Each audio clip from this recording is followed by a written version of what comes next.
Bienvenidos, bienvenidas. Esta vez hablaremos de los elementos que involucran el razonamiento clínico. Hablaremos del proceso de razonamiento clínico y de algunos modelos teóricos que existen en torno a él. Para ello, recordaremos la definición que dimos en la cápsula anterior. El razonamiento clínico es el corazón de la práctica clínica y conlleva a todo el proceso metacognitivo mediante el cual recolectamos información, la analizamos para y la evaluamos. ¿Para qué? Para resolver problemas clínicos de paciente, o sea, una práctica centrada en el paciente, extraer conclusiones y aprender de la experiencia. Por tanto, el proceso como palabra es más importante que el resultado. Y traigo a ejemplo al profesor Salomón y Tutututu, donde Tutututu pregunta al profesor por qué el cielo es azul. Y el profesor dice, interesante pregunta. Y le pregunta al estudiante, ¿por qué tú piensas que el cielo es azul? Y involucra un proceso de razonamiento, un esquema mental que existe en el estudiante para, a partir de ello, construir. Entonces, como la definición o el objetivo de la definición es resolver problemas clínicos de paciente, veamos qué es un problema clínico en salud. Y un problema clínico no solo se acota a la definición antigua de la OMS sobre salud, del estado de bienestar biopsicosocial, sino que más bien involucra el proceso tanto de salud como de enfermedad como un continuo de la historia de vida o del proceso vital.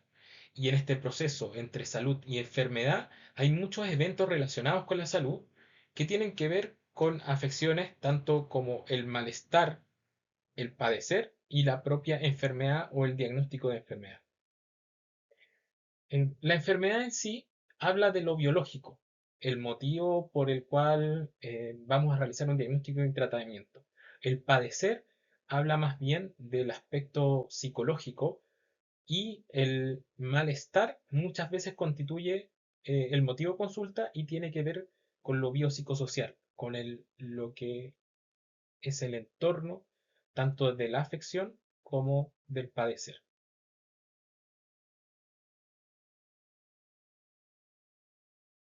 Adentrémonos un poco en el proceso del razonamiento clínico, tanto para médicos clínicos como para docentes. Y acá traigo a colación un paper que está publicado en New England de Judith Bowen, que es un artículo de revisión sobre el proceso de razonamiento clínico y sobre el cual está estructurada esta cápsula.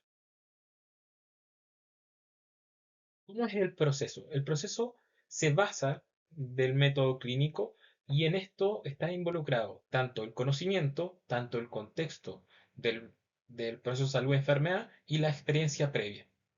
A partir de ello y de una recolección de información con una buena historia del paciente, esta recolección de datos se reordenan, esta primera historia, en una hipótesis de trabajo, en un diagnóstico presuntivo que debe ser representado o entregado a través de la representación del problema, que es una síntesis, para que generemos hipótesis y busquemos con qué guión de enfermedad esto se corresponde para llegar a un posible diagnóstico. Por tanto, el proceso en resumen requiere de la contemplación o observación cuidadosa, la adecuada obtención de información de las diferentes fuentes que puedan ser entregadas, la realización precisa de diferentes maniobras del examen físico de forma razonada, una hipótesis de trabajo, un reconocimiento respecto a lo causal, si es que cada pieza de información eh, tiene relación con la hipótesis generada, y tratar de confirmar o descartar esa hipótesis.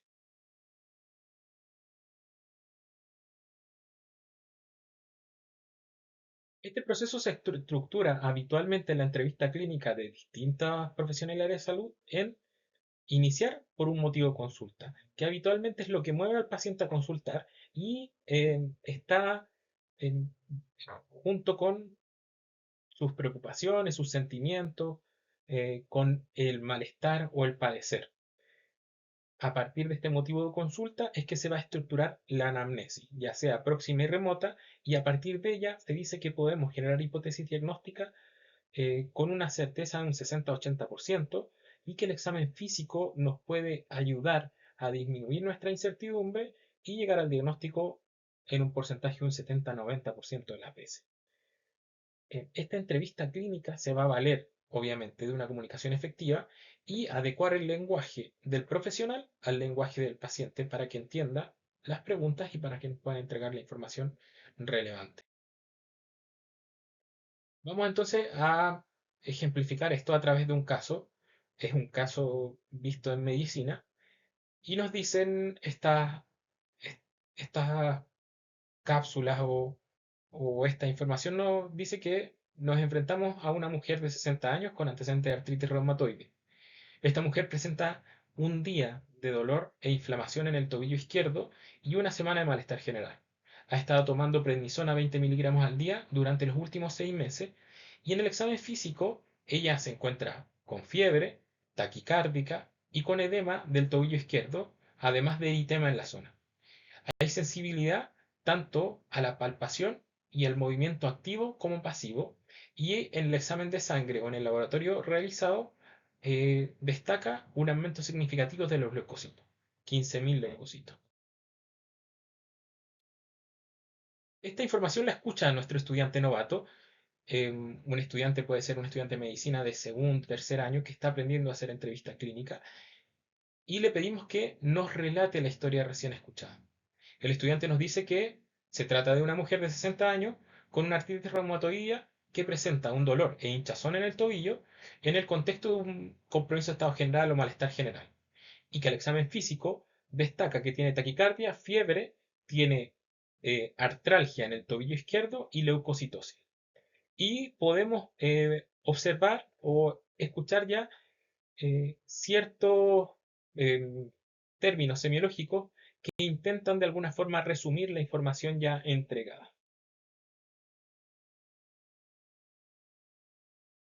En esta diapositiva lo que intento es representar la paradoja de Bordach o la paradoja de la resolución de problemas. ¿Por qué nuestros estudiantes más novatos, em, al recolectar información después o al contar la historia clínica a un paciente, lo hacen de forma tan extensa? Esto es porque el novato tiene un conocimiento que es reducido y que no está estructurado. Y cuando va avanzando en sus niveles de expertise, cada vez lleva a la elaboración de esquemas diagnósticos, esquemas mentales que tienen cada vez más estructura, cada vez más una forma de preguntar que sistemática que genera esquemas diagnósticos donde las preguntas es cada vez más específica, es eficiente y eficaz. Por eso que el experto realiza pocas preguntas y llega al diagnóstico de forma muy temprana, versus el novato que realiza muchas preguntas y es poco eficaz y eficiente en esta resolución. A modo de pausa, traigo esta imagen a colación. Y esto es para contextualizar que los expertos tienen un cuerpo de conocimiento, estrategias y experiencia acumulada que han acumulado durante muchos años. Por tanto, habitualmente cuando un clínico experto entra, por ejemplo, a una sala de medicina, reconoce inmediatamente muchas veces patrones o incluso alguna enfermedad etiológica. Entra el infectólogo a una sala de medicina y reconoce algún paciente con alguna infección específica. Esto mismo pasa con imágenes, por ejemplo, respecto a la experiencia acumulada. Y acá les traigo esta imagen que puede que algunos vean solo manchas, blanco y negro. Sin embargo, si les doy un contexto y les cuento que, por ejemplo, en la imagen lo que se observa es un animal, puede que algunos lo vean.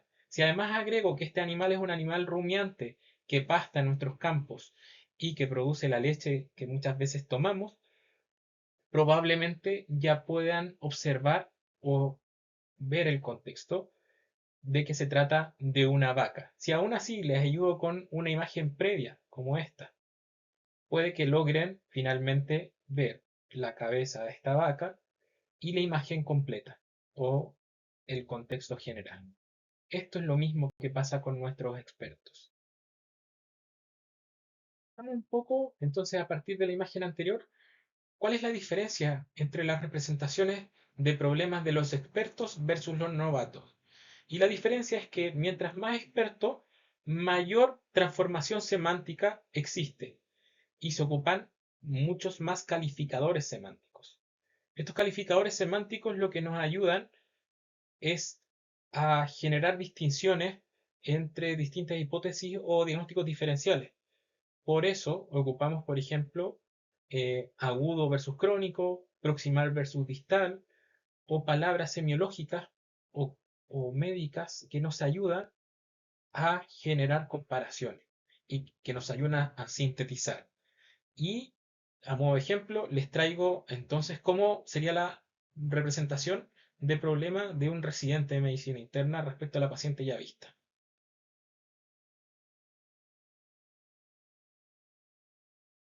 Él nos cuenta que se trata de una mujer de 60 años con antecedentes de artritis reumatoidea, usuaria de corticoides, que consulta por una monoartritis aguda asociada a un proceso de síndrome de respuesta inflamatoria sistémica. Como ven, es la misma información reordenada, estructurada y con calificadores semánticos que ayudan a una síntesis de una buena representación del problema. Entonces pasamos dentro del proceso a este nuevo concepto que es la representación del problema, que es la alteración biopsicosocial que presenta el paciente, pero entregada de una forma estructurada en torno a un razonamiento clínico lógico.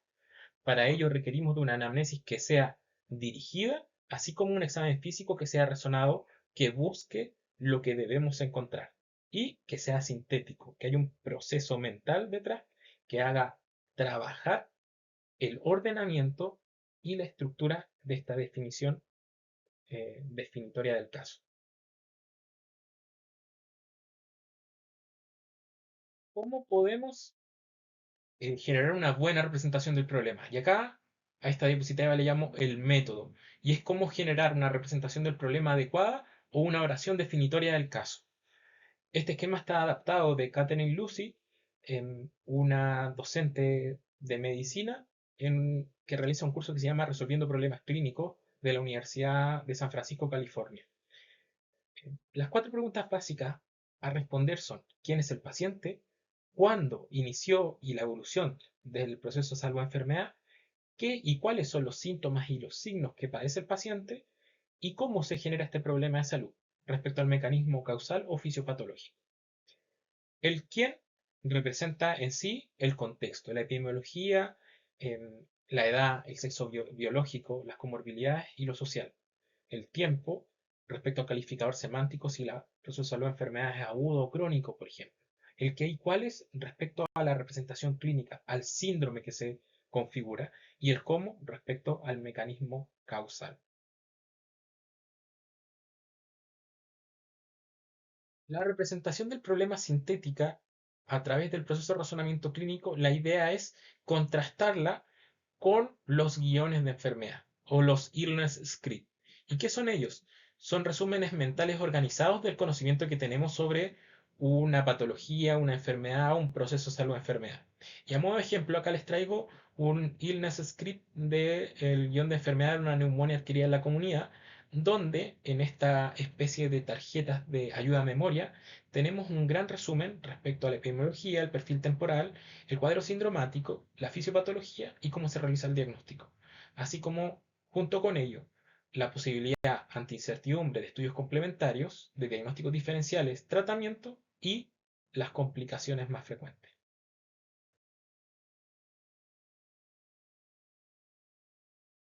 El valernos de la abstracción semántica y de ocupar más o menos calificadores semánticos y generar buenas representaciones del problema nos permite llevar nuestras hipótesis diagnósticas a esquemas o esquemas mentales de diagnósticos diferenciales, donde consideremos la incertidumbre y las otras posibilidades respecto a un diagnóstico etiológico específico.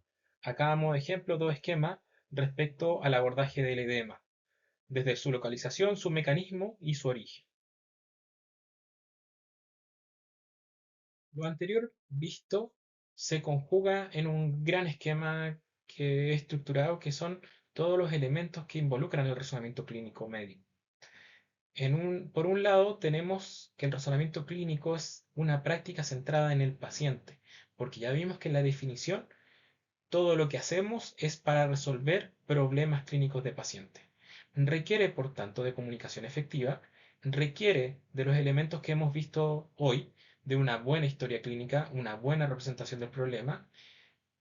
Sin embargo, todo ello siempre, a partir de la hipótesis, va a generar un grado de incertidumbre y debemos aprender a tolerar la incertidumbre, así como a informar a nuestro paciente cuando nos encontramos en incertidumbre. Para disminuir la incertidumbre, realizaremos o ocuparemos exámenes complementarios, pruebas complementarias y debemos saber cómo interpretarlos a partir de sus sensibilidades y especificidades. Contrastaremos nuestras hipótesis con guiones de enfermedad, llevaremos estos guiones y esta hipótesis a la toma de decisiones compartida y intentaremos siempre ocupar nuestra metacognición, o sea, realizar razonamiento para evitar el error diagnóstico y ser consciente de nuestras heurísticas. Todo ello se enriquecerá con la medicina basada en la evidencia respecto a guías clínicas, revisiones sistemáticas, metaanálisis, así como también de la medicina basada en la experiencia que tiene que ver con nuestra experiencia previa, nuestra expertise y todo lo recolectado por el maestro o el docente clínico. Discutamos un poco respecto a los modelos de razonamiento clínico.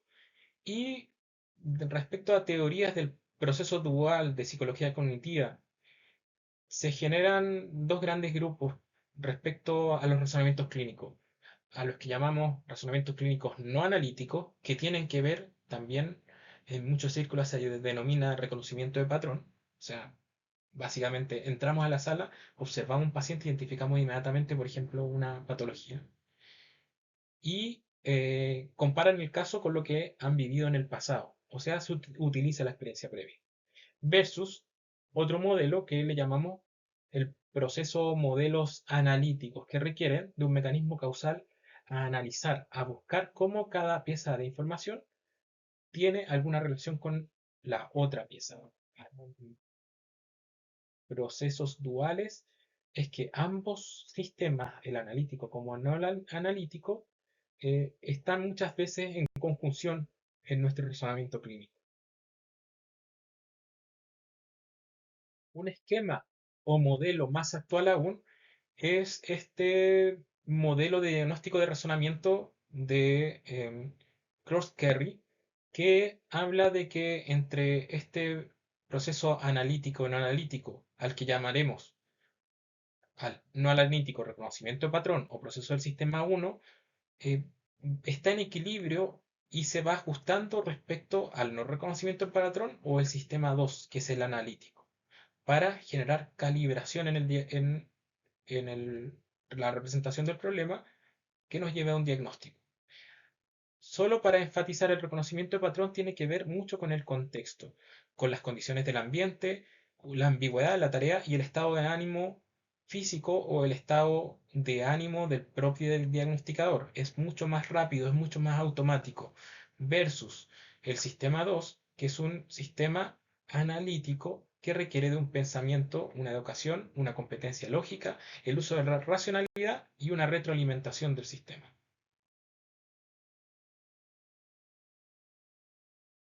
Acá les traigo un modelo respecto a las capacidades que se requieren para la toma de decisiones clínicas en razonamiento clínico, desde el novato al experto y desde los modelos que llamamos modelos ecológicos, que consideran lo biopsicosocial y lo co-constructivo, o sea, el trabajo colaborativo en equipo. Y para la toma de decisiones debemos saber tanto el sistema 1, el reconocimiento de patrón, así como el mecanismo causal, el sistema 2, cómo ellos en el modelo dual se correlacionan, en cómo estos responsables de las tomas de decisiones puede ser que sea solo el médico, solo el tratante o todo un equipo de salud, y cómo eso se conjuga con lo ecológico, con el contexto. A modo de simplificación, mostraremos el siguiente esquema. En este esquema simplificado, vemos el esquema anterior llevado a cuatro preguntas básicas para la toma de decisiones clínicas. 1. ¿Dónde se toma la decisión? 2. ¿Cómo tomamos la decisión? 3. ¿Qué decisión es la que vamos a tomar? Y finalmente quién es o quién es quien toma la decisión. Esto integra tanto el modelo dual de razonamiento clínico, así como lo ecológico y lo biopsicosocial y el contexto del paciente. Bueno, muchas gracias por su atención. Espero que hayamos entendido algo del proceso de razonamiento clínico, así como sus modelos y elementos fundamentales dentro del razonamiento. Recuerden que ahí están mis contactos para dudas y preguntas. Muchas gracias.